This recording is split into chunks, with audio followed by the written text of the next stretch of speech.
What if you spent 1 week with Queen Elizabeth I? Day 1, you arrive in London, 1588, and Elizabeth walks into the throne room while you freeze. She is covered in white lead paint, her face a mask of power and poison.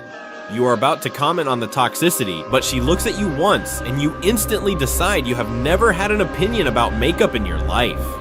Day 2, Spain's Armada is coming, 130 warships, the most powerful navy on Earth heading straight for England, and every advisor in the room is panicking. Elizabeth puts on full armor, rides to the troops at Tilbury, and delivers a speech so ferocious that 20,000 soldiers would walk into the ocean for her. You are standing in the crowd, and you would too, even though you are not British. Day 3, a nobleman proposes marriage, the third one this month. Elizabeth smiles, compliments his boots, and changes the subject.